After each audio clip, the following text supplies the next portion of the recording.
Hello students, in the previous class we have studied the matrix and the types of matrix. Basically हमने पूरी NCERT से उसका introduction और types of matrix सारी complete कर ली थी, लेकिन एक्सरसाइज स्टार्ट नहीं की थी। फिलहाल अभी मेरे पास इस टाइम पे एनसीईआरटी की बुक नहीं है, तो मैं आपको बता रहा हूँ आर अग्रवाल की बुक में से। बाकी है वो सेम का सेम वैसे ही। तो जब हम पहली एक्सरसाइज 3.1 स्टार्ट करेंगे, जैसे आपकी उसमें एक्सरसाइज 3.1 है एनसीईआरटी में, लेकिन अगर यहाँ पे हम देखें ध्यान से तो ये एक्सरसाइज 5A दे रखी है, वो एक ही चीज़ है। जैसे क्वेश्चन नंबर 1 आप स्टार्ट करोगे एनसीईआरटी में से, मैं यहाँ से करवा रहा हूँ। क्वेश्चन नंबर 1 ये है, ये बेसिकली मैट्रिक्स में एलिमेंट गिवन है, then write the number of rows in A. इसमें कितनी रोज हैं? 1 2 3, इसमें 3 रोज हैं। नंबर ऑफ कॉलम 1 2 3 4, 4 कॉलम्स हैं। Then the order of the matrix, order का मतलब क्या होता है? रो इंटू कॉलम, 3 रो हैं 4 कॉलम है, 3 into 4। Number of all entries, कितनी एंट्रीज हैं? हम काउंट भी कर सकते हैं, 1 2 3 4 5 6 7 8 9 10 11 12, 12 एंट्रीज हैं। और चाहे तो हम ऑर्डर की मल्टीप्लाई भी कर सकते हैं, 3 इंटू 4 12 आएगा। एलिमेंट A to 3 लिखना है हमें, A to 3। Fourth part complete हो गए, फिफ्थ पार्ट में A to 3। तो सेकंड रो में आप जाओ, सेकंड रो में थर्ड कॉलम 8 है हमारे पास, A to 3 है, A3 1, that is third row में फर्स्ट कॉलम है, ये हो गया √2। A1 4, फर्स्ट रो में फोर्थ कॉलम हो गया, that is 1। A3 3, third row में थर्ड कॉलम हो गया, दैट इज़ 4। उसके बाद A2 2, सेकंड रो, देखो सेकंड रो सेकंड कॉलम 0। ये कैसे लिखा जाता है? सेकंड रो थर्ड कॉलम है, तो सेकंड रो थर्ड कॉलम में 8 एलिमेंट हो गया। उसके बाद A31 का मतलब है पहले रो होती है बाद में कॉलम होता है बच्चों। तो हम क्या करेंगे यहाँ पे, A31 का मतलब थर्ड रो फर्स्ट कॉलम, तो थर्ड रो में जाइए, फर्स्ट कॉलम में जाइए, दैट इज़ √2। उसके बाद A33 third row third column, that is 4। इस प्रकार से हम एलिमेंट को निकाल सकते हैं। क्वेश्चन नंबर 2 है, right the order of each of the following matrix. इसमें ऑर्डर लिखना है। इस देखो पहला वाला पार्ट है, इसमें ऑर्डर लिखना है। तो ऑर्डर का मतलब रो इंटू कॉलम। इसमें कितनी रोज हैं? 2 रोज हैं। और कितने कॉलम हैं? 4। तो देखो 2 इंटू 4। ओके, इसमें कितनी रोज हैं? 1 2 3, 3 रोज हैं। और कितने कॉलम है? 2 कॉलम है, 3 इंटू 2। इसमें 1 रो है और 4 कॉलम है, 1 2 3 4, तो 1 इंटू 4। इसमें हमारे पास 2 1 रो है, आप देख पा रहे होगे इसमें यहाँ पे 1 रो है और 2 कॉलम है, 1 रो 2 कॉलम, तो 1 इंटू 2। इसमें 3 रो हैं बच्चों और 1 कॉलम है, 3 इंटू 1। इसमें हमारे पास 1 रो है और 1 ही कॉलम है, तो 1 इंटू 1। और ये वाला क्वेश्चन जो था हमारा बता ही दिया मैंने आपको अच्छे से। अब क्वेश्चन नंबर 3 पे आ जाओ। एक if A matrix has 18 element, अगर एक मैट्रिक्स में 18 एलिमेंट हैं, भाई मैट्रिक्स है उसमें ऐसे 18 एलिमेंट हैं, 18 एलिमेंट हैं उसके अंदर, तो what are the possible orders it can have. उसमें कितने पॉसिबल ऑर्डर हो सकते हैं? तो आप 18 को ब्रेक कर लोगे, 2 into 9, 9 into 2, 1 into 18, 18 into 1, 3 into 6, 6 into 3, जितने फैक्टर हो पाएंगे, मतलब 2 में ब्रेक डाउन करना है, वो सारे के सारे पॉसिबल ऑर्डर होंगे। क्वेश्चन नंबर 4 में find all the possible order of matrix having 7 element, तो 7 एक प्राइम नंबर है, तो 7 इंटू 1, 1 इंटू 7, केवल 2 ही होंगे। क्वेश्चन नंबर 5 में हमें देखो AIJ गिवन है, यहाँ पे AIJ is equal to 2i minus का j, और हमें AIJ गिवन है, मतलब i और j में रिलेशन गिवन है 2i माइनस का j। इस रिलेशन का यूज़ करके हमें 3 इंटू 2 ऑर्डर की मैट्रिक्स बनानी है। तो हम क्या करेंगे, तो वो 3 इंटू 2 कैसे बनाते हैं, यहाँ देखो बच्चों ध्यान से समझो। तो वो 3 इंटू 2 बनाने के लिए आप क्या लिखोगे? पहले A32 लिख लोगे और you will form the sign of matrix, ठीक। उसके बाद A32 के लिए जो मैट्रिक्स बनाओगे रेक्टेंगुलर मैट्रिक्स, उसमें आप A11 A32 का मतलब क्या है? 3 रो हैं और 2 कॉलम है, तो 1 2 3 ऐसे 3 रो लिख लेंगे और 2 कॉलम लिख लेंगे। तो बेसिकली हम A11 A12 A21 A22 A31 A32, इसमें आपको बताऊँ लिख के, अगर मैं यहाँ लिख के बताऊँ तो A11 A12 A21 A22 और A31 देन A32। देखो इसमें कितनी रो हैं? 3 रो हैं और 2 कॉलम है, ठीक।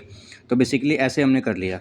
अब हमें क्या करना है, हमें सारे एलिमेंट्स की वैल्यू निकालनी है। A11, तो यहाँ पे 1 और यहाँ पे 1 डालना है, तो 2 माइनस का 1 1, यहाँ 1 फिल कर देना है। ऐसे मान लो हमें A31 निकालना है, तो i की जगह 3 और j की जगह 1 रखना है, तो 2 इंटू 3 6 माइनस 1 5 आ जाएगा। सपोज हमें A22 निकालना है, तो i की जगह 2 और j की जगह 2 रखना है, 2 2 जा 4 माइनस का 2 2 आ जाएगा। ऐसे करके हम निकाल सकते हैं। इसके बाद देखिए क्वेश्चन नंबर 6 भी ऐसे ही करना है, बस उसमें रिलेशन अलग है और 4 इंटू 3 ऑर्डर की मैट्रिक्स है, मतलब उसमें 4 रो बनेंगी, 1 2 3 4, 4 बनेंगी रोज़, ऐसे करके 4 बनेंगी रोज़। और कॉलम कितने बनेंगे? 3 बनेंगे कॉलम। तो A11 A12 A13 A21 A22 A23 A31 A32 A33 A41 A42 A43 उनकी वैल्यू रखते जाओगे, आई और जे की वैल्यू चेंज करते जाओगे, जो जो नंबर्स आएंगे डिफरेंट उनको फिल करते जाओगे, उसके अकॉर्डिंग 4x3 ऑर्डर की मैट्रिक्स बन जाएगी।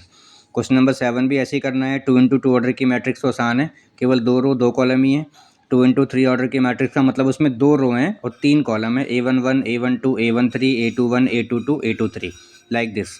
क्वेश्चन नंबर 9 में 3x4 ऑर्डर की मैट्रिक्स है, 1 2 3 रो हैं, 4 कॉलम है, A11 A12 A13 A14 A21 A22 A23 A24 like this ऐसे बनेगी और यहाँ पुट करते जाएंगे, वैल्यू आती जाएगी हमारे पास।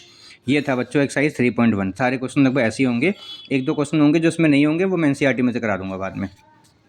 इसके बाद देखो टाइप्स ऑफ द मैट्रिक्स तो मैंने करवाई दिया था उसमें से, है ना।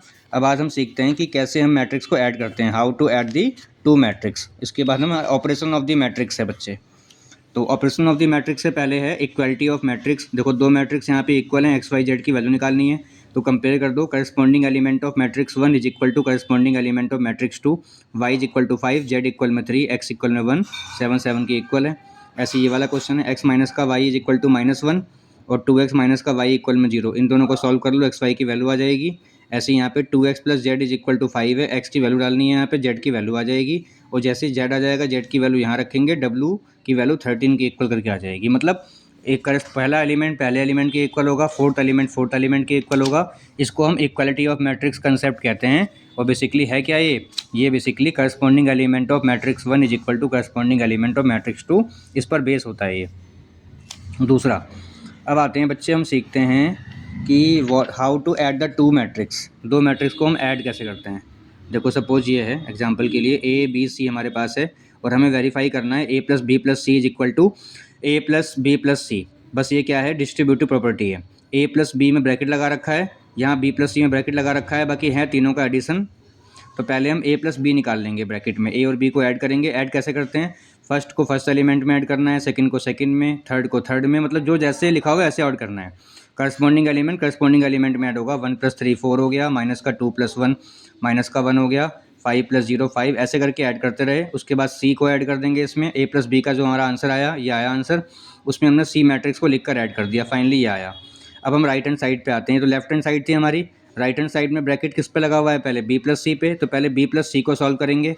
B प्लस सी से हमारा आंसर ये वाला आ गया बच्चों। अब हम इसको ऐड करेंगे A में, तो हमारा आंसर ये आ गया। तो finally A plus B plus C is equal to A plus B plus C हो गया। इसका मतलब ये डिस्ट्रीब्यूटिव प्रॉपर्टी हमने वेरीफाई कर ली। उसके बाद एक होता है फाइंड द एडिटिव इनवर्स, ये आएगा नहीं, सिलेबस में नहीं है, एनसीईआरटी सीबीएसई में नहीं आता, लेकिन फिर भी आप देख लो। जैसे मान लो मैट्रिक्स ए है, इसका हमें एडिटिव इनवर्स निकालना है, तो साइन चेंज कर दो। एडिटिव इनवर्स का मतलब -a, तो जितने भी एलिमेंट्स हैं सबका साइन चेंज कर दो अंदर, दैट इज़ एडिटिव इनवर्स। अब मैं आपको सिखाता हूँ कि हाउ टू सब्ट्रैक्ट भी वैसे ही होगा। मान लो हमें a माइनस का b करना है, तो बस a में से b को माइनस करना है, माइनस में ध्यान रखना है कि माइनस की गलती ना हो। ठीक है बच्चे, now we see the multiplication of the matrix. देखो मल्टीप्लिकेशन कैसे की जाती है। मल्टीप्लिकेशन सबसे मेन है, क्योंकि एडिशन सब्ट्रैक्शन तो कोई भी कर लेगा, मल्टीप्लिकेशन ऑफ द मैट्रिक्स ही मेन है।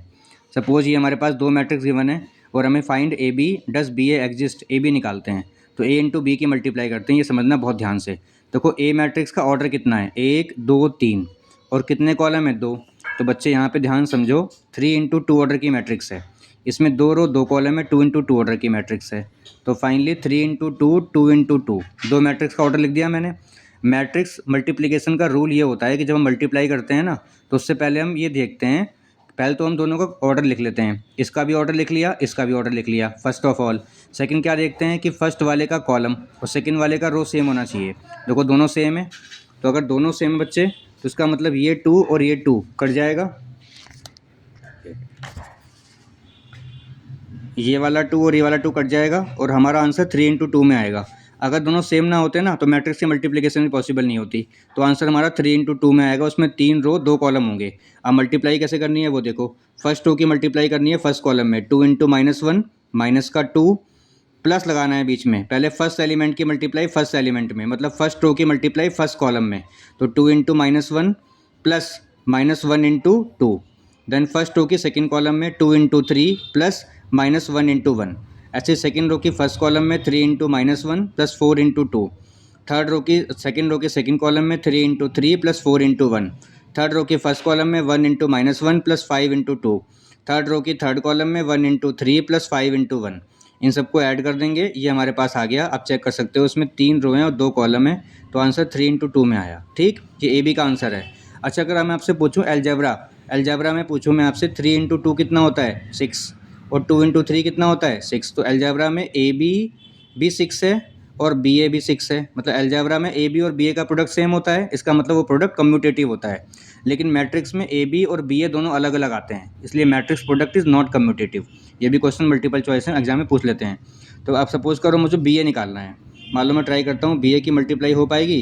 तो पहले बी का ऑर्डर लिख लो 2 इंटू 2, अब ए का ऑर्डर लिख लो 3 इंटू 2। अब देखो फर्स्ट वाले का कॉलम मतलब सेकंड है ना, और सेकंड वाले का फर्स्ट सेम है क्या? सेम नहीं है, देखो अलग अलग है।